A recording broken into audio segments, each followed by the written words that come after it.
quality is better. Damn it. You gotta press here. No, is that open? The audio. Where is the... We coming, y'all. Oh, here it I'm is. gonna put some music on real quick. So we get it together, child. If I could find my music. This is what I was listening to on the way here. What was on the car. Yeah, for the moment. Sure.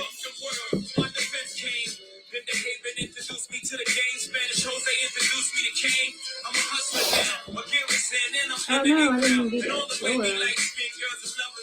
I don't even know why I'm looking at this phone. This ain't got nothing on it. I like the way I'm looking this one. Okay, can somebody see? I'm looking at you the way.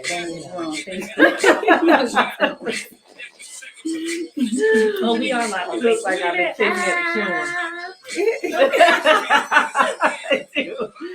It looks like I'm a stay-at-home mom. Wait a minute.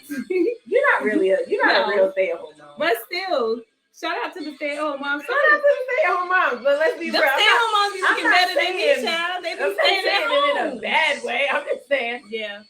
you know, you got kids. You got you know. the mom outfit? Yeah, I got on the mom outfit. Didn't feel like doing my hair today. Threw on the first hoodie I could find. Leggings. Let's get on through. Wait, how do you know we're live on Instagram? Go look up Brown Girl. There's Brown Girl. I'm in. That's the actual. Oh, okay. Then we ain't live then.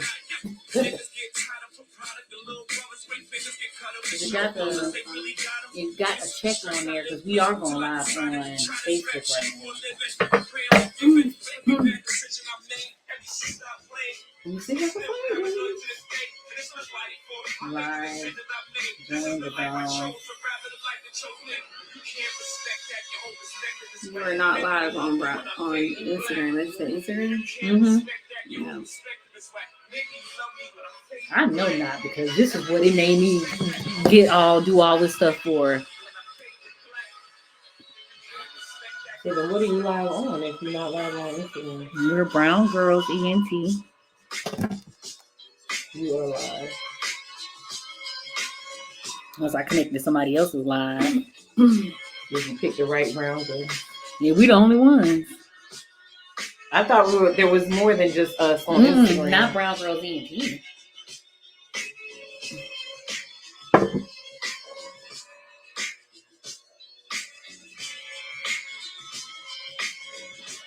No, these peanuts smell. You're on live. Well, we can't smell nothing. No.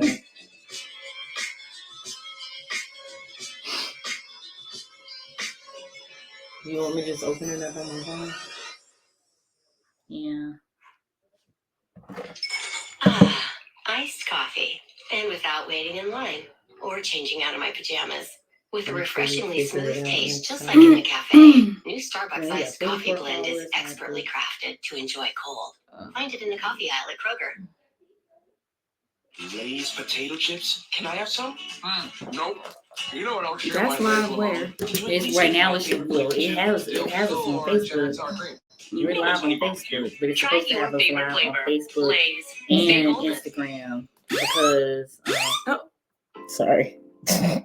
They call the police. Bring you back I'm to gonna enjoy Mayor the people. luxury of life. And I know what each other for real. Hold up. Well.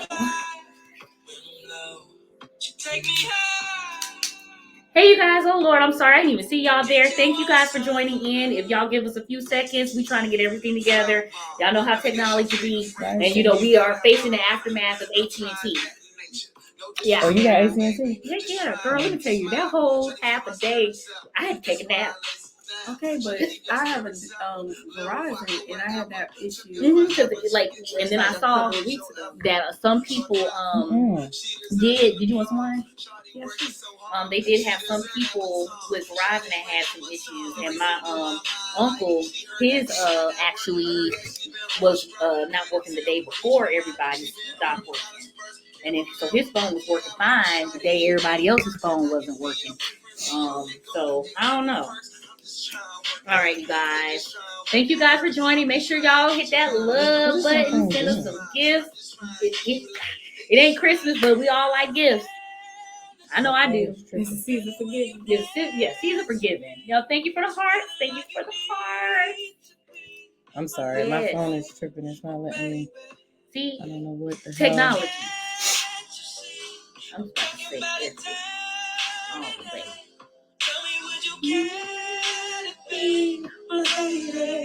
My baby. Damn, we finally Lord. All right, let me get my wine out of the picture. All righty, you guys. So thank you for Until tuning they ready in. to sponsor. Yes, I know that's Thank you again. Thank you guys for all the hearts. I see them coming in. I love red. Yes. So today we have a special guest. We have Shimei. She is the owner of Acoma Cares. We just recently partnered with her for her Valentine's Day event. And in spirit of Black History Month, we decided to take it out with Barracoon by Zora Neale Hurston. I keep wanting to mix up the names, but I felt like it was a really good book for us to read, just because of the nature of Black History Month, right? The history of Black History Month, how things got to where we are today. We don't know what happened unless we, revisit the past. Mm-hmm. But there were a lot of things that the book itself, had questions for me, and I'm pretty sure for them, we kind of like discussed a little bit of it before we got on book club, but we're going to try to recap some of the things that we did and stuff. All right, so again, Audible, best friend, get that credit, 1 book a month, pretty much sometimes what we get through, 1 or 2 books a month, so that credit will go a long way. You'll get your reads in, and again, if you are interested in joining a book club, we're here, we're building the community so we can hold ourselves accountable to read books, gain knowledge, and make money. All right. Amen. 43 billion. Amen. Like a bell or something. I know. We do need to All have, right, we yeah. need to start So having all some right, sound so we effects or got something. we got 3 cameras. So she gonna look here. I know. Look here. And I'm trying to wait, hold up. I'm trying to do everything. What? Why you over here? Yeah, that one is backwards. That's what. But I'm still in the middle, right? Yeah. Well, where else would you be? I don't know, Upside but down. hold up. I can't see you on this one. No, I gotta. Yeah, we gotta just scooch we gonna in. get in real tight, like she said. Get cozy. All right, so y'all know how we are.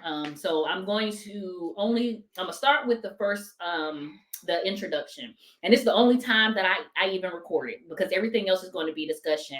But I want to start the discussion off right here at y'all. Come on, give me a second, y'all know how this goes.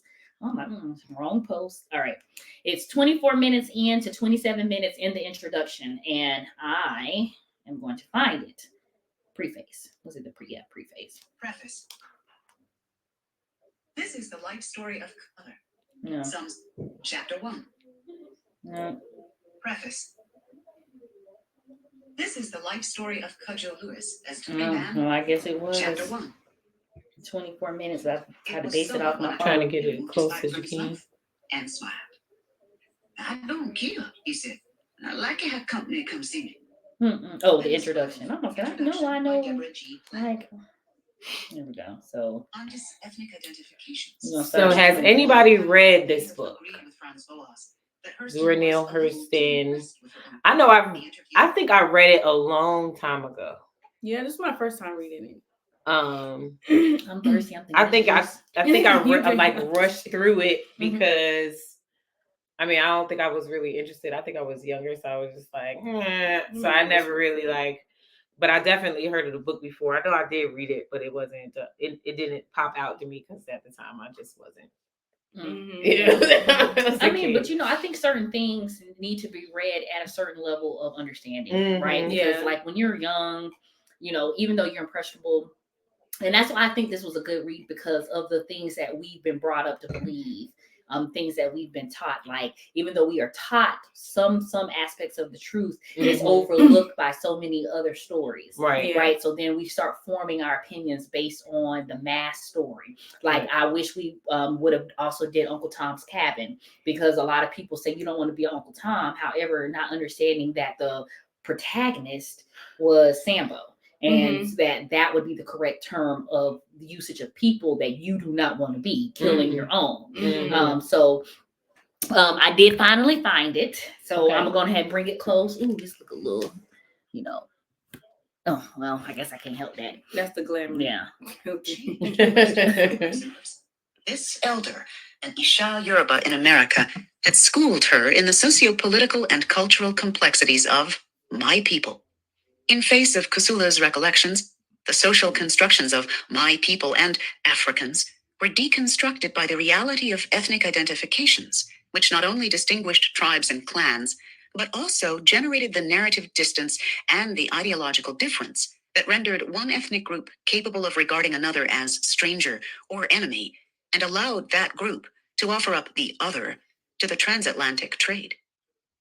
One thing impressed me strongly from this 3 months of association with Kojo Lewis, Hurston writes. The white people had held my people in slavery in America. They had bought us, it is true, and exploited us. But the inescapable fact that stuck in my craw was, my people had sold me, and the white people had bought me. That did away with the folklore I had been brought up on. That the white people had gone to Africa, waved a red handkerchief at the Africans, and lured them aboard ship and sailed away.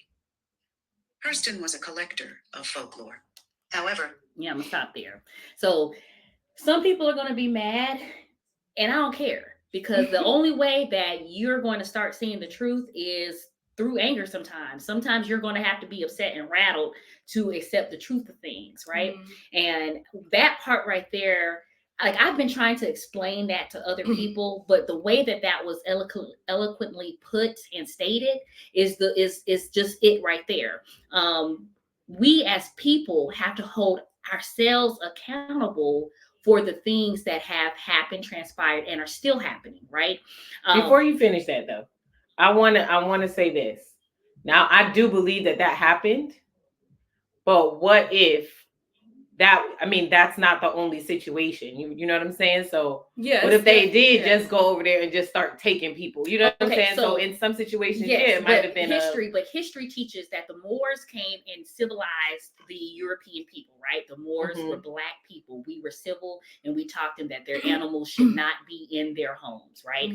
Also, prehistoric, we go back to ancient Egypt and we look at the pyramids. Slavery existed. And that's the fact that people want to negate, is that slavery existed prior to European slavery. But it was not chattel slavery. But in a certain way, it was chattel slavery, because people were tied to each other to build these pyramids. And it was a lot of depictions, even in the Great Pyramid, of people being chained together and oppressed by Pharaoh and his people, which is why you have the whole story about Moses releasing his people from the chains and chattel of oppression of those people. Right. So, but let me say this though. So Egypt was colonized, and it depends on the dynasty that you're talking about as well, because certain dynasties were African or Nubian, and some of them weren't. Yeah, so we later put that in context. The Ptolemy, and during that time, that was towards the end of the Egyptian reign, because it fell. But in ancient Egypt, prior to Moses and his time, it was still slavery, right? Yeah. Slavery has always existed. Now, I'm not discounting the fact that, certain things have transpired, but there's also the fact that we as people have to understand, like, there are so many people that are waiting on this 40 acres and a mule that was promised, that some people have not received, and people are expecting these people to just give us things, and that because you give us things, all the history of slavery is going to be wiped out, and we're going to. I don't think nobody thinks that. But see, here's the thing, it ain't gonna make it go away. But at the same time, we're so dependent on the government for change, when the change should happen with us. We should, as a people. So I was having a conversation with someone about the fact of white on black crime and black on black crime, right? And people's ideology is that, well, when a white person shoots a black person, it goes on media, everybody's upset, say her name, say my name. But when it's black on black crime, people they give you 3 strikes, right? How is there black on black crime, but there's no white on white? There is white on white crime, but but nobody says that.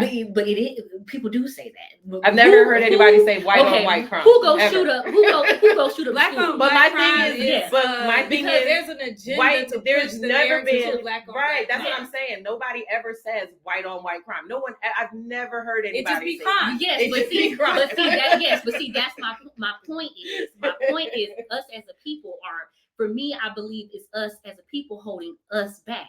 And the reason I say that that's true in some aspects. Yes. But the reason I say that is because when we look at history, when we look at all these things, one, we sold ourselves. So sometimes when you have these white people that are like, well, but I don't the understand. thing is, I don't think that's the case for every situation. I'm not saying that that's the case for every situation, but when you have the Moors coming in and showing these people this in slavery, and then they got to a certain level, because even when you look at U.S. history, the first president was a black president, and they came and how we sold ourselves, because even they had slaves, right? They between their classes, white people, they had slaves within their own classes, right? And then here comes the Africans, and we're muscular built, we're able to do more than they are, we're stronger, and we're brought over here for those things. But at the same time, just listening to just the first part of this book, and the fact that she had, like she said, she thought that they came over and they was just like, get in the car or get on this boat. But I think that's what happened for some situations. Yes, but the thing about it, how it started was all of us was against each other in this country. We were all against each other. Wait. We was against each other. No, that is a Eurocentric. No. Hear me out. Yeah, but I didn't finish my statement. Because then once I finish, and you'll know where I'm going with it. Because when it came down to the whole us being against each other, there were tribes going against tribes. The way that they were able to barter with us was with guns, gold, money, and weapons for them to go and be able to kill this other tribe. So they bartered people in slavery for weapons, because this kingdom wanted to take over this kingdom, or this kingdom was at war with this kingdom. So here, you need supply, I got you. Just give me a couple Negroes. Just give me like 3 or 4, and here goes this gun, here goes this, and here goes that. And then that's when now that you've gotten this internal divide and conquer, they were able to come and now take all of these Africans and bring them, and that's when the slave trade got bigger. And that's the part of history that we know about, is all once it was 3 million people over here, and this is what was happening. But at the end of the day, it all started because these people sold us for guns. No, that's not how it started. Okay, so then you go. Yeah, because I want to know your thoughts. So we were talking about this earlier about the 1619 project. Mm-hmm. So let's go back. Let's start with U.S. history first. Okay. So let's start with why Black bodies became a commodity. Mm-hmm. They had decided that they was going to jump on this boat and come to a whole other land, and they were trying to figure out how to grow, because they had the Virginia Company. They had basically like these companies that fueled or funded this idea that they were going to, and I'm paraphrasing because it's a lot of information. We're jumping over like centuries, right? Yeah. But to summarize, they had these companies, and it was a battle between Spain, like Portugal and England, and they were trying to conquer as much land as they could. And I'm using air quotes because the land was already existing and populated with millions of people. Already, So when they came over to the New World, they realized that these people didn't know how to plant anything. You know, the white people, right? Yes. English. They didn't know how to plant anything. They didn't know how to build anything. They didn't know how to do anything. They failed miserably several times. If it wasn't for Wahun Seneca, which white people call him Powhatan, but his real name is Wahun Seneca. If it wasn't for him and the huge population of Native Americans that were there, they would have died, because they went through this whole thing called the starving times, and they was eating babies. It was real crazy, right? So what they ended up doing was they ended up getting their first shipment of Black people from Africa. That first shipment was stolen people. That was not a legal deal. And the crazy part is that they were stolen like 4, 5, 6 times over. Jesus. They were stolen the first time off the African continent. Then they were stolen again from the person that stole them. Then they were stolen another time. Like the list of like the amount of stealing that was going on with this first group of people, So right? who was the first person? So were these people commodities of war? Is it how they became slaves? they went they literally went over there and stole these people. They were pirates. Pirates stole them, started stealing people. So what ended up happening was they needed a certain type of people. So this is the thing with the African continent. There's certain people, like you can look at the history of Geechee people. Geechee people come from the tribes that were more fluent in the education of rice crop. They intentionally stole certain people to send to certain places. So they needed people because the going back to the U.S., the first export from the United States was tobacco. They needed people that could be able to grow tobacco. They could not control the Native Americans. And what they actually ended up doing was they would wait until, it's very sad, but they would wait until like right before the winter, and they would set all their crops on fire because they couldn't fight them one-on-one because they were incapable and incompetent. So they would pretend like, oh yeah, we're here and we want to help and we want to be, in the community. And then they would wait until right before harvest, right before they go into winter, burn everything, set everything on fire, and then force them to move. And then they'd be like, okay, we got to starve.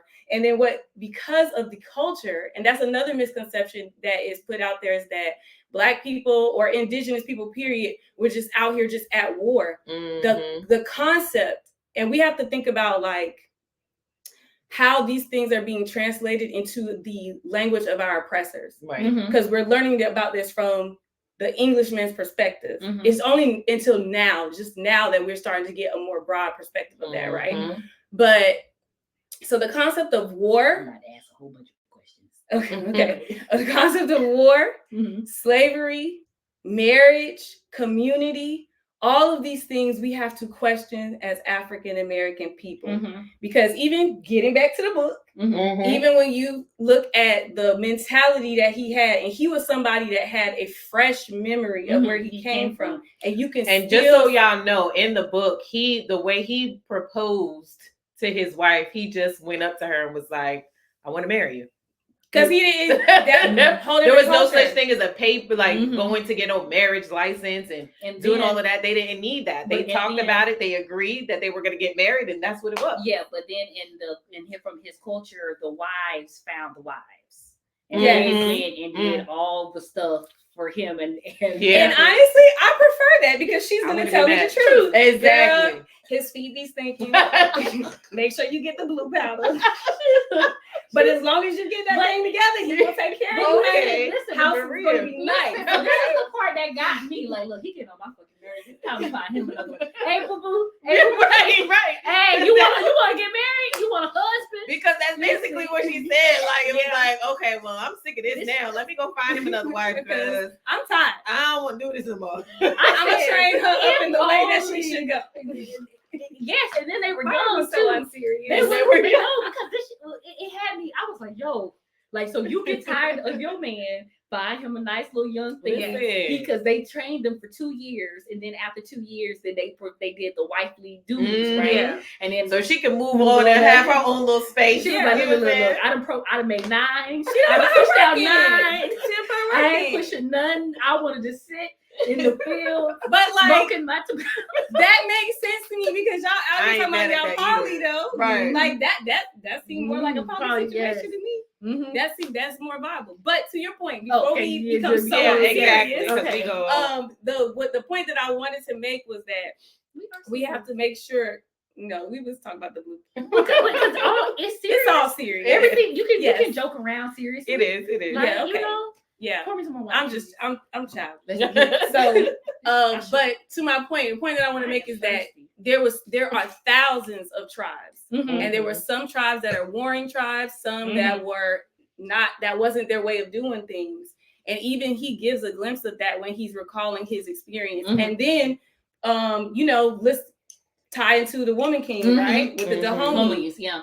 He talked about that. Yes, this was one of the, and I saw a lot of people arguing about this online. Like, this was one of the reasons why people was like, really? This is why we're going to talk about these Amazonian? And I'm like, Yeah, I could understand the upset about it because they really was out here ripping people's jaws off and selling them into slavery. And It's carrying jacked their heads It's on jacked their up. on their belt. And they were doing a form of guerrilla warfare Mhm. that went against the customs. And I think that's the big thing that we have to understand is that the way that Europeans view war, trade, treaty, nothing about it is built in any type of moral or integrity. That's like, I'm not, this is not my personal opinion. No, The facts are there. That's true. The facts are there. That their culture is not based in morals or values or just the power of your word. Right. So like, again, I go back to just how they did the natives, the indigenous people. They kept being like, okay, so finally, you know, it's like we're 3-4 years in. What we do know about our pale face friends, this is what they call them. You can read the accounts, is that they do not keep their word. They lie, they steal, and they eat each other. And they're filled with diseases. Yes. So we can't ignore that. We can't ignore that. We can't ignore that. So that's why I just wanted to make sure that I know that definitely we are in charge of ourselves, and I'm a firm believer in autonomy and self-determination. But we cannot have this conversation without talking about the repeated mental rape, physical rape, and my point was things that have skewed our way of thinking that makes it hard for us to move as a collective. Right. And we're working through it because we sit here and we have this conversation. Exactly. Yes. And my point was, you know, just like both sides are right. You know what I'm saying? Yes, there was, trade between, I might have sold my cousin for whatever, that did happen. But on the other side, they were actually coming and taking people. So not every situation was only about, we selling each other. It wasn't like that for every situation. So I don't want to, even though, we need to be accountable, but I don't feel like that means that we don't deserve, what I'm saying? Because of the selfishness of those people that did do that. You know what I'm saying? That's not the point. The point is the fact that that was even an idea to do. You know what I'm saying? Because if they didn't come with that idea, like, hey, let me, take some of your people, because that wasn't their idea. That was their idea. Yeah. Let me take your people, and I'll give you this. And they thought it was a good idea. Yeah, y'all wrong for thinking it was a good idea. And the thing that's so wild let me is that they wouldn't have been in the position that they were in to trade guns and gunpowder if they hadn't stolen from the Asians, from Asia. Gunpowder was created to make fireworks. And they out here shooting people. But that's always them finding ways to blow things and people. But that's what I'm saying. But what I'm saying is, so you just said something I was going to piggyback off, because the thing about Africa and stuff, like, and I know trade existed and you knew who and what traded what, but at the same time, I feel like someone led them to hey, these people trade this. This person trades this. This region does this. This region does this, for them to be able. Because again, we just they. For whatnot, and when we look at the Moors and how the Moors came, and so let's go back. The Pilgrims and the people that came over here were actually degenerates, criminals. They were all sent from Egypt onto the Mayflower and all that stuff, and that's American history over here to America. So of course I definitely understand all this pillaging and everything like that, because these are the worst of the worst people that they sent from England, and they weren't bright. Yes, they weren't. And so when you think about all of the trade and all these other things, and people who saw opportunities for America to be something more, then that's when slavery became big and stuff like that. Because again, here in South Carolina, mosquitoes was an issue, and Africans were immune to malaria. We dealt with mosquitoes on a daily basis. So that's how we start getting pushed in here. But again, we have to recognize the greed that was associated with some, and not all Africans, because a lot of them revolted. You had what's his name, Shaka Zulu, who almost got had went up against them, but a lot of, if all Africans came together, it wouldn't have been an issue. But when you look at every other continent, like Asia, you look at I think that's the trick. Yeah, because we all sitting right here, right? I see you as you from up north. I see you as you. I'm from a whole different place. But the world saw us as one thing Right. And I think that's what was used as a disadvantage because it was like, Mhm. oh, well, I'm Yoruba, but I'm not a Khan. Right. But they see you as niggas. But yeah, Right, exactly. exactly. Yeah. You know what I'm And saying? so, and so, you know, when it came down to Asia, when it came to them trying to come in, Asia was not taking that shit. You know what I'm saying? And so when I look at certain things, I'm like, we as people have to hold ourselves accountable and understand that, hey, even when we're today, all the change and things that we're like, we want, we have to look at ourselves as people. Now, I understand that we're still oppressed, and I understand systemically there are certain things that we can't do. But just like a convict can come out here and say, I can't get a job, I'm gonna create a job. Yeah. We have to start thinking in that mindset of not waiting for these people to give us what we feel we're owed, for us to be able to have the businesses that we want to have, for us to be able to make the amount of money that we want to make, or for us to do in our community the way we want to do in our community. We as people have to start just saying them and let's worry about but they us did as do a that group. Yes, but at the same time, what both Malcolm You X, saw what happened. yes, but Malcolm X and Martin Luther King both were infiltrated by But that's our what they people. do. Exactly. But if we came and we I'm was not like, even you talking ain't about coming, if we all had loyalty to ourselves, to our people, then I come in here and say I'm off you this. Hell so no, what I'm about not Lake doing it. Lanier? Lake Lanier, because honestly, you have to look at the way it was set up, because it was actually what is it, the low elevation. That's why I say we build on a mountaintop. But okay? you can, But the if point is, like even in the book, they was trying to get land. He was like, "Why am I gonna give you land? I already done paid for you. Now I gotta pay for you." Well, right? then, Exactly. you know what? The nerve. So of you. y'all, I told y'all this is how I think, because I'm gonna say it, and we might get temporary blocked on TikTok No, because don't say that. they be doing Don't it. say But it. I'm going to, because I'm like, it's time to go to war. Because I'm just like, at this point, for me, it's like this. Like, okay, well, when we read because we hadn't read The Art of War yet, but when we read what's the book? It's been a few. The 48 Laws of Power. Okay. Well, shit, we already know how our enemy work. Yeah. But I think that to me is, I don't think that we don't have the audacity to try, because I think we wouldn't be here, right? Yeah. I don't think that that's the issue.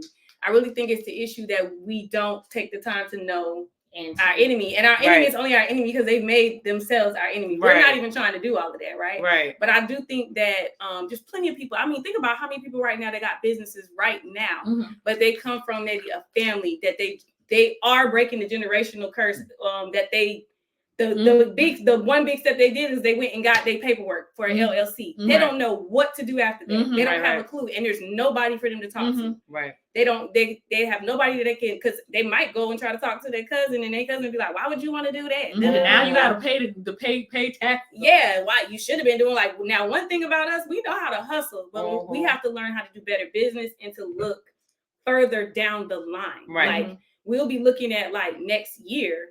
We'll be looking at even it's hard to get people to be able to tell you what they're going to do in 5 years. Right. Like, sometimes I work with people, helping them create SMART goals, just getting them to hammer down what their 5-year plan is. They don't even have the confidence to do that. Yeah. How are we going to make decisions when our enemy thinks 60 years? And I say enemy because that's the position that they think 100 years. They think their children's children. Right. So I think that is really where the freedom is, the mental freedom. But see, because I feel like we clash, because when we go, because I'm bringing references back to the book, y'all, because I think y'all think we off topic. Yeah, we're really on topic. Y'all should have read the book, but not we're really. really on topic though, because this is what I wanted to talk about because of the book, which is why I chose this book for Black History Month, right? Yeah. So the thing about it is, where's I about to go with this? Oh God, white people. What? Oh, because we were talking about the 100 years. Okay, yeah. So when we reference back to the book and he talks about the fact that he ain't never worked this hard in his life, and the depiction of lazy Negroes or whatever. The thing is, we come from a land, some of us, because you had certain parts of Africa that were more civil, we'll say in European terms, more civilized than others. But most of Africa, they were free, right? And they were free in the sense of free. Like they got up. Taxes. Yeah, they bartered. They went and hunt. The women cooked, the kids took care of the kids, and they took care of themselves. Like, it wasn't like a very taxing, lifestyle. Like everybody knew what they had to do with farming, who everybody had a role, but they worked cohesively in a stress-free freaking environment. Right. And now you take these people that are used to living on their own terms, and you're telling them that they got to work 15-hour days in fields with no, just all these conditions. They're deplorable conditions. It's yes, inhumane. Nobody works 15 hours a day. Exactly. And the thing is, so when we look at our genetic predisposition of how we constantly go back and forth between not wanting to do this much, because for me personally, I'm like, we shouldn't be living like this. Right. Like in my mind, I'm like, I feel like I should be on vacation every day. Like you want to know the gag though? What? It's a lot of people that live like that. Yes, but it's the U.S. It's the U.S. exactly. Like and so we here, because we're here in the U.S., we think that this is how it's supposed to go, and we're supposed to be running this rat race, and that's why we have the highest sicknesses, we have the highest diabetes, mental health, kids going and shooting schools up. They stressed out. Kids, the suicide rate is at 48% under 12 years old, right? So you have kids under 12 unaliving themselves at a large rate, right? Yeah. And you're wondering, like, you're not even out here paying bills yet. You're not out here in the world of adulthood, right? And so you're thinking about all of these things, and it's like amazing to me, and not like amazing, like a good amazing. It's just like a shocking amazing. But it's like, and the other thing too, Desiree, is that they have led us to believe that Africa as a continent has no resources. Right. Like when it's quite the opposite. No, we know that because blood diamonds, oil, gold, what else? Silver. They export so much stuff. So can you imagine if you living in, and this is before the like rape and pillage and disrespect of the African continent. You imagine you just living there, and it's like you could just literally just walk outside and there's edible forests, and you don't die from diseases, and you like you gonna come over here and be like, dang, I gotta grab this dirt from over here and bring it over here. Because that dirt don't go over here. It's supposed to be over here because it don't work over there. It got to be over here. Why you just don't grow it over there? Because you don't own that land? You got to have a piece of paper? You got to do the what? You got to make your mark. What are we talking about? So we just pee on it? Right. But see, that's the thing, right? So I know I struggle with that. I struggle with the fact that, like, I know I want more because society, and this society has said to me, this is what the American dream, this is what we're working towards. They've pushed that narrative so much that we think this is what the American dream is, when that's not really the dream. That's their dream that they've created for us to believe. So we try to maintain and live that American dream. So when I do things unconventional, because we here. Yeah, but I'm soon. Listen, I soon leave. From here. I go back home. You know what I'm saying? My people. It's like, if you listen, they taking us back now. They taking us back. They really are. Look, y'all don't say too much. The TikTok might ban us. Okay. I know. But like, at the same time, like, I just like, and I really wanted to bring, again, I really wanted to read this book because I wanted to have this conversation. And I want more people to start thinking, having that conversation, because if we all start to get on the same page with the thoughts of what is. I know a lot of people are questioning life right now. We got 2020. What happened in 2020? Yeah. The world stood still. People are just now going back into the work field. Yeah. 4 years later. Coming outside. I'm meeting families that they just now coming out. I'm like, for real? They was like, no, we was playing that. Yeah. We know these want them cooties. Everybody want them cooties. And then you have, the African people, what am I about to say about them? When it comes down to how they feel about us, but that's not what I was about to say. I was about to say something about. That broke my heart, because I've seen that play out so much. And like, so for me, I'm often mistaken as African. So they'll be like, "Where are you from?" And I'll be like, "I'm from here." And they'd be like, "Oh, but like, where are you from?" And I'll be like, "From here." And they'd be like, "Oh, you don't act like them though." Mm-hmm. And they'll be inviting me to parties and stuff. And I would be like, and I used to be so offended and so hurt because I'm like, what do you mean I don't act like them? I am them. Mm-hmm. I'm Black American. That's my roots. Mm-hmm. But in the book, how he was saying how that his kids and his family was ostracized. And I felt, yes, here. Mm-hmm.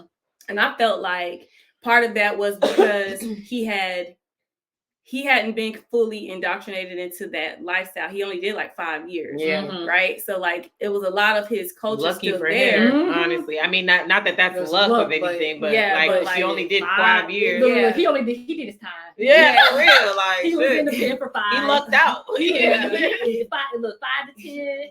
Okay. 3 to 5. Yeah, for real. Behavior. Yeah. But and I think that like there was certain indicators in the book that kind of showed that he held on to more of his cultures.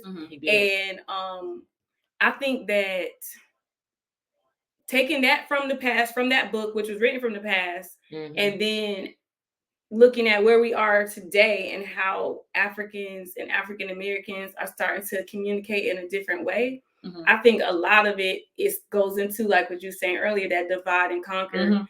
and giving the idea that we're different, and then feeding them the Kool-Aid like, oh, you're different. She said, Yeah. We'll give them, it's a big mess. Yeah. you know, you're different, and I worked in certain spaces where it was like you had to be African to get the supervisor position. Mhm. You know, you had to be like, they wanted a certain last name, Right. you know, that showed.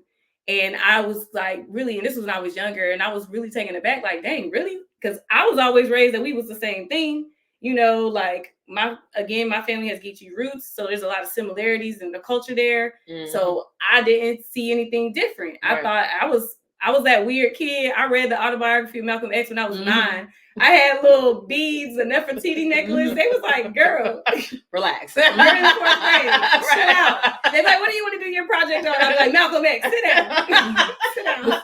See, and the school that I was fortunate to go to, and I say fortunate because it was all Black. Mhm. So what they did, you had, you're in elementary school for 5 years. So if you did Martin Luther King or Malcolm X, you could only do them one time in either 1st, 2nd, 3rd, 4th, or 5th grade. I love that. You cannot do it again. Yes, And so every year, and Black History Month, I think we had to write a report each week. So that means, you got 4 weeks in 3 to 4 weeks in February. Mhm. And so that's 20 reports we had to write from 1st to 5th grade. So then each person in the class, we could not all have the same person. So like if there's 20 of us in the class, that means that there are 20 different people that, like, if one person did Martin Luther King, one person did Malcolm X, one person did Rosa Parks, one person did Ben Carson, or like all the, like, no one repeated the same thing. Mhm. And so when I saw the difference is going into middle school, and the whatchamacallit, the little Black History Assembly they had, it was a culture shock for me. Mm. It was a huge culture shock because they didn't talk about it. Mhm. Well, they talked about it in a certain sense, but then you have, why don't we have White History Month? Because every day is White history. That's all we're taught is Western civilization. Mhm. That is not our civilization. And they don't even, I was about to say, they don't even tell the truth. But you know what? History is his story, the winner's story. So Right. the winner isn't going to say, oh, I got my behind beat up. No, Right. I won. Like, No, that's that's not true. That's not true, because you could go into these African art, like, and that's one of the things I would love to do. Like when I take my first trip, I want to be able to go into these African universities, the first universities on this planet, and be able to read their documents, the things that haven't been uploaded online.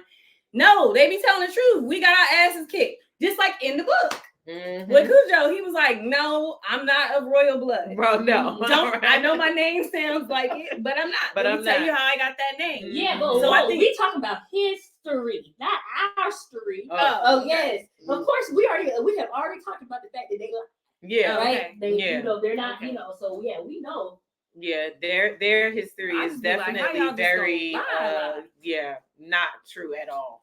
When I read about they John really Smith, polished it and made it pretty for for the book. Oh, You know what yes. I'm saying? Like, Do you know how idiotic John Smith was? Oh child. no, you talking about with Pocahontas? No, not Oh. even. Let me tell you about this man. He took a nap on a bag of dynamite, a gunpowder, Somebody should just. and woke up. I'm Lit not that making this up. bitch. And woke up with his crotch on fire. What That's the how hell? he ended up back in England. He needed help. Thank you. How? Who takes a nap on gunpowder? Like, An oh, I'm idiot. sleepy. An idiot. An idiot. But But what? So there was a because I always be quoting like Facebook and stuff like that, like when they have like these little TikToks and stuff like that, and there was a guy talking about, what was he talking about? Because oh my god, why am I losing my points? What was he talking about on Facebook? And I can't share nothing, but he was talking about the history, and he was talking about it's gonna come back to me, but let's move on. Black history, or he was talking about history, but he was talking about them, and as we were just talking about it, it rang in my head. Y'all keep talking. Okay. I'm gonna figure it out. So where were we in the book? So what we were still in the preface. Oh yeah, I mean, well, we kind of skipped around. We all over the place. Well, because so like, what was your initial thoughts? Like, what did you think the book was going to be about? Like when? Well, only because I did not. Okay, so when I first started the book, I skipped the introduction and all that. I would just went to chapter 1 because I was like, child, nah. Because it was 42 to the book. It was 42 minutes. It was 42 and the rest minutes. of the book was like 12, 7. Right. So I was like, let me just read the book part. Let's get to that. So I didn't really know exactly what the book was going to be about. So yeah, I had no idea. I didn't really have a clue, honestly. And like I said, I did read it a lot, but this was a long time ago that I read it. So I had no idea what the book was going to be about. I knew it was going to be about a black man. That was pretty much it. That's all I knew. When you invited me to read the book, I was like, okay, trauma. Because I came to a point to where I'd be like, I want it to be valuable, right? Because it's just so much trauma surrounding it. So I was like, okay, she recommended this book. Let me go ahead. But I did read the intro and everything. And I shared this with you that I found it fascinating. That that one, I knew that Zora Neale Hurston was an anthropologist. And a lot of times people just kind of like put her into this box of, she was from the Harlem Renaissance and she was a writer. And essentially like the story of Cujo, or what was his? Olele Kuzulu. Okay. This story is really like anthropology. Like she was recording, because he's not only is he, and I feel like saying that he's the last survivor of the Middle Passage kind of minimizes the fact that he's actually the last survivor from his tribe, right? The Dahomey had wiped out his tribe, and then those that did make it through the Middle Passage with him, they had all like died off, and he was the last person that could give this a living account of what really had been swept under the rug of what was thievery. Like they was illegally transporting people at that point, even after they had abolished slavery, like I think 1805, and he right? Was taken in what 1810, 1806. No, it was even later than that. It was like 1860, 1859, because they said 1908 something. They said something in 1908. Yeah. So I thought that was interesting. But then the other thing that I found interesting was that because I have a homeschool organization and I work with African American families or just Black families of just diaspora that are choosing to homeschool their kids, that Charlotte Mason actually funded this project. And Charlotte Mason, for those that don't know, she's like a very well-known philosopher of education, teacher. She opened up schools that was geared towards helping people educate children in a way that was more built for the child, but also it was built for the impoverished child. So her main agenda was helping poor children get a better education, and not just a better education, the best education. So to know that she had her hands in like the Harlem Renaissance, and I personally do not like add to my personal homeschool Charlotte Mason's style of education, but it did give me a certain level of respect. And there are some people, a lot of Black people actually, that do like really prefer her style, which is basically like living books, like learning from books, learning from the experiences of the world. I personally don't feel like that's something that she coined. I think that existed before her, but you know how they do. They'll take something that already existed and then package it and rename it. Right. They talk about that in the intro to plagiarism and all that. Yes. So with that being said, it did make me want to go and look more into her original writings, because there's a lot of people that have like taken her writings, like her essays, and because it is long-winded and it's very much thus then. So a lot of people have like built these books and these empires, education empires, based off of the Charlotte Mason philosophy. And then to top it off, the thing that really threw me is that now Charlotte Mason schools, the Montessori style of schooling and education, these schools are going for like $3,000 a month. $700 a week tuitions. And her whole idea was to, one, help African American people preserve their culture through folk tales, folklore, and accounts like Cujo's, and also to provide affordable quality education to children that are from inner cities, impoverished environments. And here y'all done took this woman's stuff that goes completely against the philosophy that she put out, and now you have capitalized on it and mass produced it in a way that's not even beneficial to the average person. Right. They did that with Jesus. Ain't no one safe. But, can't stand it. But facts. I'm like, for real, but that's what this is the capitalist system. Yeah. So anything that is moving and they see value, they're going to turn it and make it a monetarily valuable substance. Now, for me in this book, this has been on my reading list for like 2 years. So when I honestly did not know what I was getting into. I thought I was about to hear about how many times this man was beat. I was, the slave experience, the thing that we immediately go to when we think of slavery. We think about all of the pillaging and raping and all that other stuff. But what really shocked me was the fact that, how the book was broken up was majority of the book, I'm just going to be honest with you, was talking about Nora's experience and how she got this book. Zora, you was right. Keep calling her Nora. It's Zora. Yes. So about how she got this book created. And then when you go in, the chapters are like 7 minutes, 12 minutes. They're not really that long, but, he's telling his experience. But he's like, the way that it was summed up, it was that like me and you just have 30-minute conversation. Yeah. But the fact that she kept saying that she was going there every week and she was bringing food and they were talking. Some days they weren't, sometimes they weren't. I'm like, what else was this man saying? For for it to be. Yeah, she definitely summarized if she was making that many trips. Yeah. But she said that sometimes they didn't talk. Yeah, she did say sometimes they didn't talk at all. They just kind of hung out. Yes. Or ate. I think too, like, she made a friend. You ever been around y'all grandparents? Like, my grandma done lay some stuff on me. I'd be like, Grandma, we just want to go to the corral. Like, 15 minutes. Did I ever tell you about the time? I'd be like, huh? We done spent the whole day together. Right. And now you done gave me 15 minutes of wisdom about the last 10 years of your life. Like, what?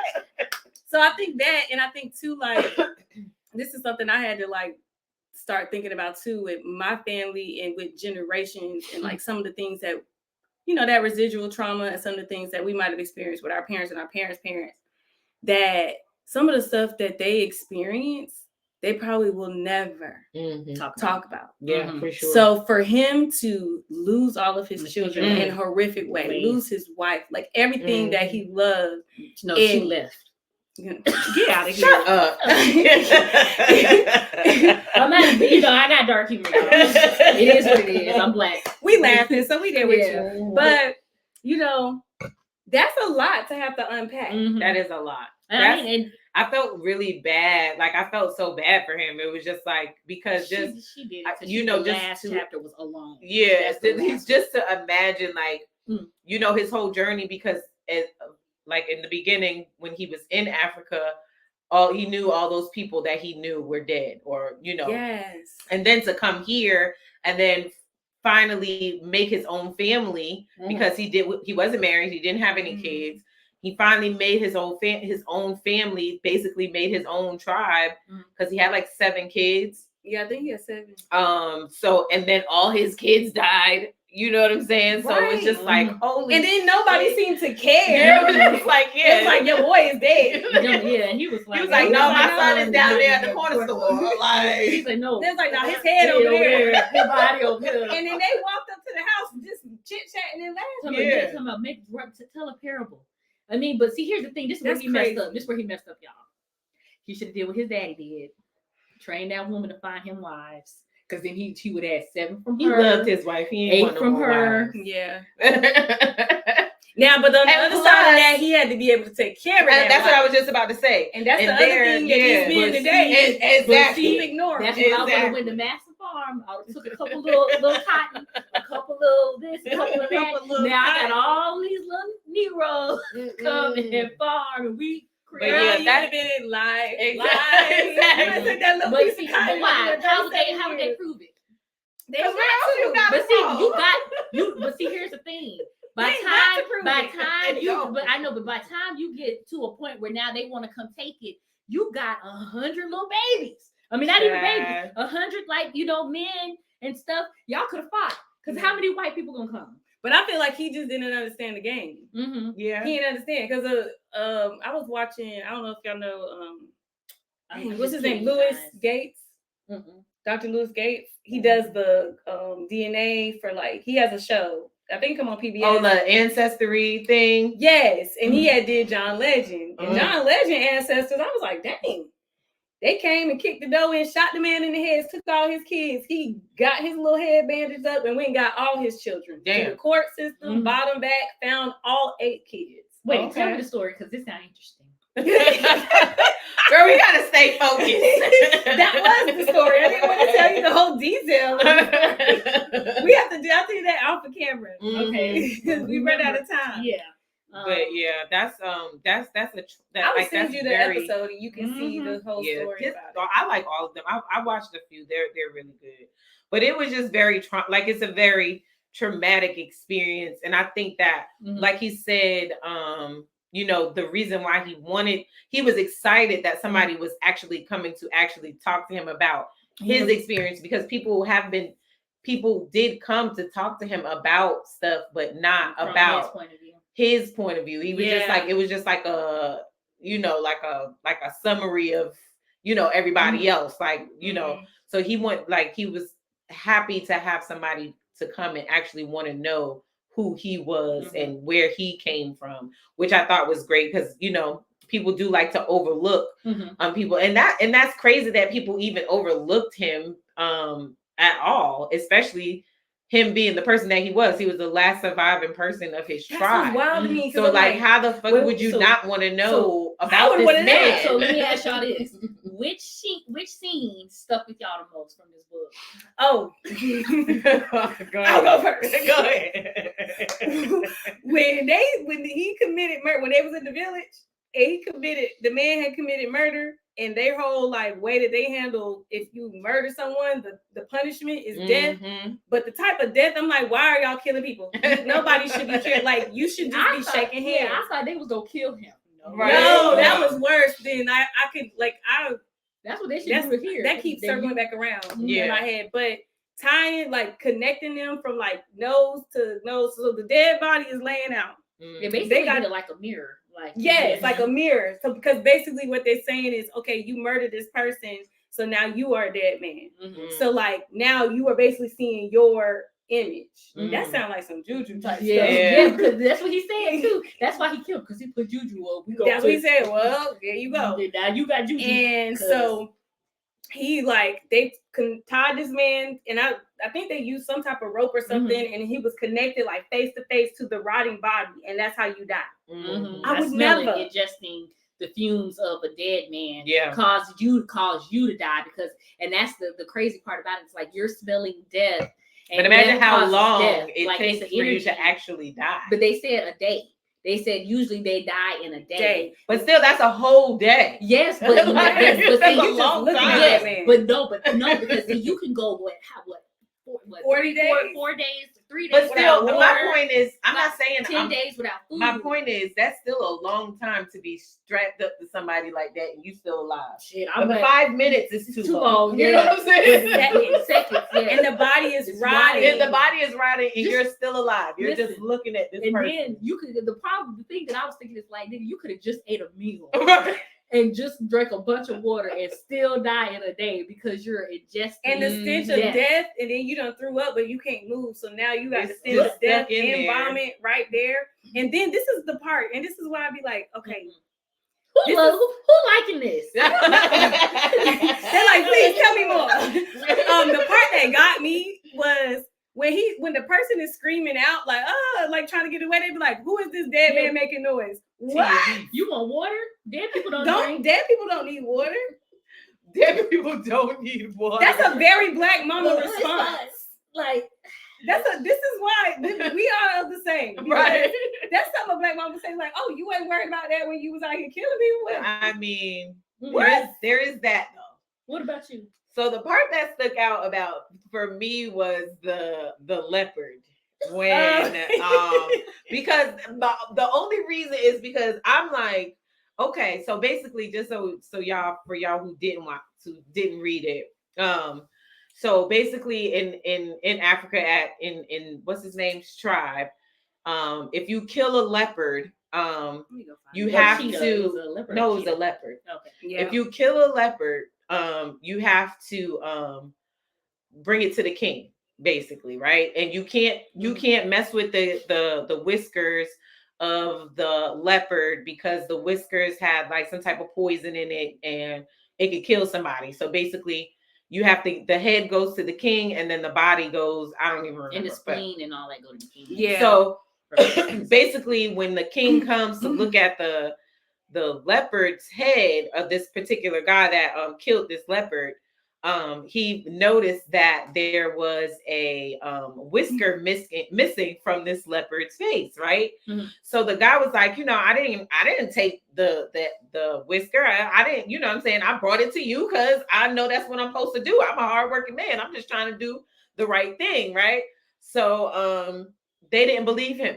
They didn't believe him. And he was and to right me with that other man. And to me, I'm like, y'all need to shake that bag out and look on this ground and find out where the whisker is at. Because first of all, they never found it. He died with that man. They said it's a good day for death. Yeah. I thought he had found the whisker. Y'all gonna have to find this whisker, baby, because I didn't take it. You know what I'm saying? Like that, I didn't. What if the leopard had just got into a fight? But that's what I'm saying. Like lost his whisker. That's my point. Like there's no like that's not fair. So I should have took a picture of this one before I killed him. What picture? Let me tell you. Listen, y'all about to say it's real dark, y'all. But I would have like, hey, white people, get this king. You're trying to kill me for this leopard. I'm gonna turn him in quick. All you people go. If I gotta go, all y'all go. But that was the part that killed me because I felt so bad for that man because I know he didn't do it. You know what I'm saying? And the way he told the story, he was like, I didn't take it. Yeah, but like, you can't find it, then I guess I'm going to the whatchamacallit because I ain't do it. Right. But you would think with that candor, since you are so willing to die for it. Right. Yeah. Well, I guess he had made his peace with it. Yeah. And I thought when they did like the look, you know how they said the other kings or whoever that was there, they had whispered to each other before they killed him. I thought maybe they was like gonna be like, nah, you ain't gotta kill him. He telling the truth. I thought that's what was gonna happen. It was a game. So whenever they were just waiting for the eye. Yeah, like I'm the one with the signal. Yeah. And then once I do it, tight. Yeah, cut it. Yeah. So I was like, damn, that part hurt my heart. And they behead them if they take the whisker. That's crazy. Yeah. My part had to be the wives. That's it. That was my part, because at the end of the day, you got tired of your husband or you needed space and you done popped all his kids, you could find him a new wife. You did the whole thing. You found the lady, you went and talked to her parents, you told him what she cost, he paid, you trained her, and then you was good. Yeah. So then I think this is gonna be my that's last practical. question. It makes sense. So we did talk about this. How does the book's title work in relation to the book's content? Like, if you could give the book a new title, what would you call it? So the name of the title of the book is Barracoon. I would just call it. His name was Coloso. Olele Kasulu. Kosulu. I would just call it that, or I don't know. Or maybe Barracoon just sounded like it was gonna be crazy, but maybe that was the clickbait back then. Like, you know. But see, that's the thing. During her time, this book didn't pick up until into the 20th century. Yeah. Because during the time that she couldn't get it picked up. A lot of people weren't interested and they weren't betting on it because they were going through the Great Depression and all this other stuff. So nobody picked up the book. And to add to that, so there's that, because you got the Harlem Renaissance taking place, you have the Great Depression, and so white people love the Harlem Renaissance because they like to be entertained by the things that we create. There we go. That's what I was going to say about that man. Let me write this in my notes. They didn't like, and that was one of the things, if you read in I think it was in the intro, that Charlotte Mason was adamant about telling Zora, like, hey, be careful on who you share this with, because the way that you're using his dialect, the tone, is not pleasing to white readers. So they're going to want to change that. But this is more like an anthropological, I don't even know if that's a word, but anthropology project. And you're going to lose the richness and the heritage that's coming along with him telling his story in the way that he is, if you try to make it more digestible for the white audience. So I think that was one of the reasons too, because this is during the time where white folks was at the Cotton Club and they was out in Harlem and they was, shagging and doing all what they do, because they liked they romanticized, the Renaissance of basically Black people being like, ooh, I can actually think and create things. Right. Not like I have room to do that now. And they really capitalized on that. There go that word, that C word. Yeah.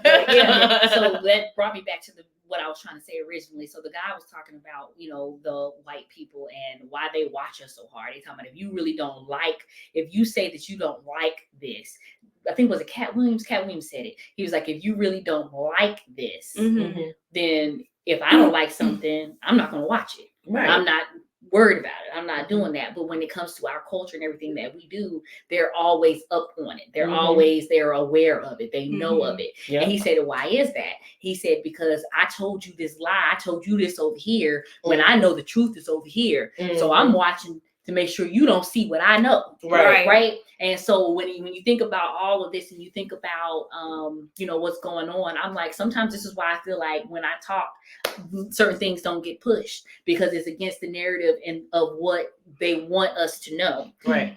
But here is my last question for tonight, because we're at. Before you start with that question, I also want to say, as far as them not liking us, right? I think that's just something that they say. Because you can't say that you don't like us, but want to do everything that we do. You know what I'm saying? Like, it just doesn't make sense. You don't like us, but you say that Kim Kardashian came out with the cornrows. You know what I'm saying? Like, come on. You know what I'm saying? Like, come on. It's a weird obsession. It's a very weird obsession. I think that it's very much... But wouldn't you find that fascinating if you've tried to do everything in your power to just eradicate, destroy, and tear down, especially when it comes to the Black woman, right? Right.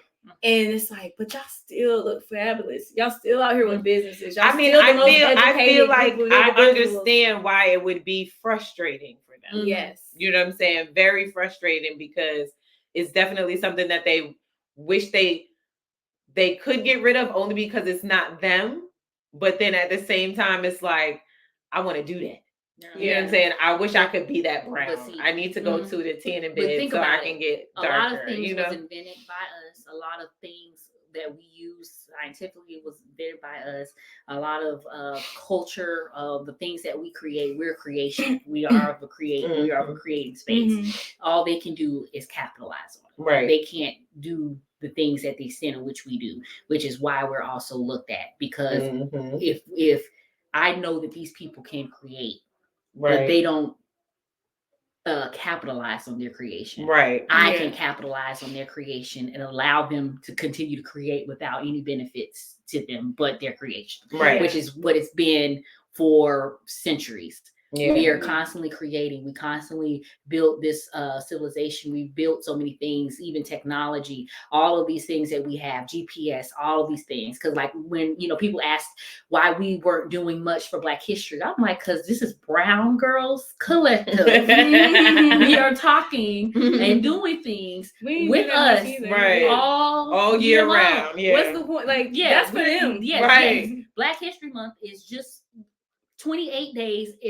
Thank God it's a leap year. We got 29. 29 this year. But at the end of the day, why celebrate the history of the riches of Black people when I can celebrate that year round, and I can talk about the ones who are living, the ones that are doing things in life today, because this will be history one day. These stories have to be told. These stories have to have their opportunity to see the light. And so we're again creating that platform for that. Yeah. But the last question I'm going to ask. Said, why study this? I just wanted to acknowledge some of the comments. Yeah, go ahead.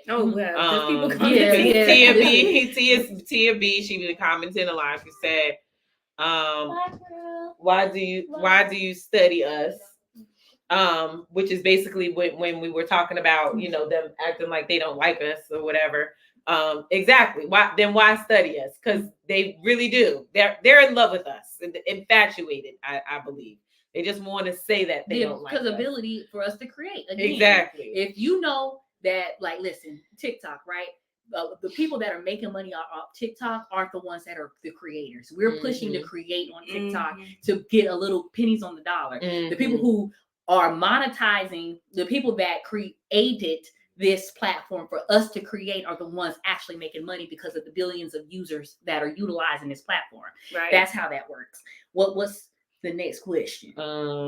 She asked what book we were talking about. I told her it was Barracoon. If anybody else didn't catch it, Barracoon by Zora Neale Hurston. And she was just agreeing. Yep, this. You tend to study what interests you, for sure. And we are nail on the head with that one. But that was the last comment. Okay, and so the last question I wanted to ask: do y'all have any lingering questions from the book that you are thinking about? Well, I brought it up earlier. My lingering question, because I was confused. So basically, his wife, I already said his whole family had passed away. But there was a part in the book where he was talking about him and his wife got on a train, and his wife was saying, she's getting off on a specific stop. I can't remember what the stop was, but she's getting off on Philadelphia. Mount Vernon. He thought they were getting on Mount Vernon. Yeah, and he was getting off on Plateau. She was getting off on Plateau, and he was getting off on Mount Vernon. And she was saying that I don't want to leave you, but I'm getting off at this stop. I don't want to leave you, but I'm getting off. And so he was asking her, like, why are you getting off on this stop? And she was just saying, I gotta get off on this stop. And I was confused because I was like, well, I thought she died. So how is she getting off on a train and leaving him? So did she actually leave him or did she die? But they did let me know basically that this was just like how do you say it? Like a parable. Yeah, so the parable. People would come to him and say, "Tell us a parable. Tell us a parable." Yeah, so he kind of made it seem like that instead of her just. Because I want to say, like, and you correct me if I'm wrong, but Africa. Look, I'm like, correct me if I'm wrong, but you over here. but like, Africans when they tell stories, they use like proverbs, African proverbs. Yeah, that's very heavy in the oral tradition. Yeah. So when he was telling the stories, they have a meaning, and but it's told in a different way. So because he told, he told 2 different parables about her leaving. Because the thing is, he said when my wife left me, he kept talking about when his wife left me. I'm like, no, this died. Yeah, Like, that's what I was saying. I was like, what the hell? I could not imagine losing my kids and just be like having to get up every day. Oh my god! And that's what happened to the mom. Because remember, she 7 said of them that she had got up one night and was like, they're cold. Yeah, and he was like, I'm going to work. He told her to go back to sleep because he was like, at the end of the day, they're because the way that he understood death was, once the ground eats you, you're gone, right? Mm-hmm. And so he was like, it's nothing that we can do. They're safe wherever they are. And it's almost like she couldn't let them go. She was still trying to care for them at the grave. Now I get that. Yeah, and that's when she had went and put blankets over the grave, and then a week later she was gone. Yeah, and it was like the hurt of motherhood and all of your offspring has left. And I'm like, honestly, the way the world works, we all know we're going to die, right? Mm-hmm. And I definitely understand that losing your child is harder than you leaving your child, because that's the way it's supposed to work, right? But not always is that the way that it works. Whenever your time is up, it's your time. Yeah. But I think for me at the end, what was kind of sad was that he's developed this new relationship. Like he loved his grandkids, and the only person that was left was his sister, his daughter-in-law. Yeah. And they were living on this land that they had built. And I love that for him. And I would love to go to Africa Town. You can still go. Yeah. I was thinking about taking a visit there, and the fact that he's created this new relationship with this person, even though you're coming for a time being. And I guess he understood, but at this time he's like, because the last chapter is alone, and I'm like, why would you do this alone? Because now you're letting us really feel this emptiness that he felt, like not only when he came here, but he came here, and then now at the end, he's also, but he's not really alone though. When you think about it, he has his grandkids. Yeah. But it's not the same though. Yeah, that's a lot because there's a lot of kids that you are gone, and your wife. Although though you have, that's those people there. Yeah, that's great that you're not completely alone, but to start off with that many people in your tribe. And then to end up with 3 is kind of like, you know what I'm saying? I mean, but like the what is it? The House of Usher, the show. That whole line died. Everybody died. But the fact of the matter is, he still had some lineage. He still had his blood live on, and to me, that's the history. I wonder where that bloodline is. Yeah, right. No, I'm just kidding. Not Obama. You're from Kenya. Why are you like this? but anyways, you guys, you're welcome to getting the book. Yes, you definitely should. Yes. I found a free copy online. If you're one of those people you like to look at the words, I found a PDF that you can watch it and listen if you wanted to. And I guess I could send you the link for that. You could share it. Yeah, personally, I like Audible because sometimes I can't physically sit still and read it. So, like, even me reading this today, I was laying in the bed taking a power nap, but still actively listening because y'all can see I know when I'm tired. But yes, that's magical. Yes, right. I'm telling y'all, I do a lot of thinking when I'm asleep. So when you tell me stuff and I'm trying to process it, that's why I text you in the morning. It's like, okay, this because I don't process everything. So like, it's better for me. Like today, I was up to 5:45 this morning, so I had to take a nap, and we do our readings today, so everything is fresh, and I had to take that nap. But I was able to take a nap and listen to it at the same time, so I could, get some of my time. Girl, you wasn't napping; you was resting your eyes. Exactly. Listen, I had a whole dream about everything that was going on. Like it was, I was dreaming like. Don't kill his son. Like, oh shoot. So you couldn't got a lawyer? Tell me I can't pay you.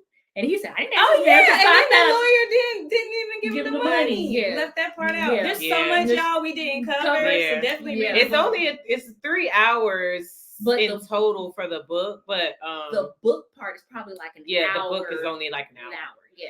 But read all the other stuff. Yeah, read all a lot of of that. that. I ended up. I know I said that I just skipped the previous, but I did go back after I read the book. Like I started at chapter 1. I went back. I was like, okay, so I need to listen to that. So I went back and I listened to the preface. So yeah, definitely check it out. It caught me by surprise. I was not expecting that at all. But I did enjoy it. Yeah, you did. You picked a good book. You picked a good book. I enjoyed it. Yeah, I definitely. And I've enjoyed this conversation. Yeah, it was a good conversation. Had me on. Thank you for everybody who tuned in, and all the love and thanks and likes on Facebook, Instagram, and TikTok. Facebook, Instagram, and TikTok. Why you stop doing the victory dance when I start doing it with you? Wait. There's no music playing. No. Just a little shimmy. Yes, and we're gonna revolutionize and we're gonna stand up against white power. And cut. We're just playing TikTok. Please, because don't get us banned. I'll create a new page and with you know they like to put do my that. name backwards. They banned what's her name? With Legion. Nuh-uh. Yes. Risa Tisa, they banned. She on a 30-day ban. I believe it. You wanna know why? Because she made too much money and they want to pay her out. That's what I think. Exactly. Yeah. That's exactly what it was. That's what I because think. at the end of the day, but that's a conversation for another time. Mm-hmm. So again, thank you guys for tuning into this week of book club. Again, it was amazing. I think we did a great job bringing out Black History Month, and again, with us, Black History is all year long. All year long. Yes, because all long. of us Black women, we have history that we live this every and day. We live it, right? And let's be clear, Black history is history. Exactly. Mm-hmm. It really is. So again, you guys make sure that if you haven't checked out the book, you can check it out on Audible. I am going to post this to YouTube. I should have tried to do it on YouTube anyways, but she's going to provide me the link, and when she provides me the link, I'll go ahead and add that into the YouTube as well. It's been amazing, you guys. Thank you again for all the love, like, shares. Make sure y'all do share. We'll be back next week. Again, I'll post what our book will be next year. So after we get off, we're going to discuss what next year. Next week. I was like, dang, where y'all going? Right. break. That's like yes. one hell of a break. Yes, T&B, you have a good night too, sweetheart. Mm-hmm. And so we'll see you next time. Oh, and if you're not following, make sure you are following on us all social media platforms: Brown Girls ENT, Brown Girls Collective, Facebook, Instagram, TikTok, and of course YouTube, where the replay will be. And y'all follow her too. Yes, Acoma Cares. Acoma Cares. Acoma Cares, AKOMACARES. If you're interested in learning about education, you want to find out more about some of the things that we talked about, and some good books that you can read if you want to dive deeper in some of the things that I shared history-wise. Come hang out with us. Yeah, because now I feel like she need to have adult classes for adults. For real. All the parents be trying to get in my Black literature class. I'm like, y'all are grown. Girl, let me have a seat in the back. I'll pass out pencils. You gonna pass out pencils? Yeah, I'll pass out pencils. Just in the room. For real. Yes. And again, you guys, we are accepting donations. We've actually received several donations over the last couple of days. Thank you guys. And over the last week. So, we're getting closer to our goal, and the donations are going to help us continue to do things in the community, and connect businesses with each other. And of course, soon we should be moving to live, more people in book club. So if you're in the South Carolina or you're in Columbia and you're interested in doing a live in-person book club, make sure to DM us and we'll let you know further information about that. Again, everything. Tell a friend. Yes. And make sure to check out our website. It's Brown, BRWNGRLZ collective.org. Right? Yep. And make sure to check out everything that we've done, doing, and will be doing. All right. Hey. It was nice to see y'all, but we got to go. Trying to catch the beat. We got to go. Because her hands are moving to the beat. Got to go. Hey. Bye, y'all. Nah, let me turn this off because they gonna cut up. In stream.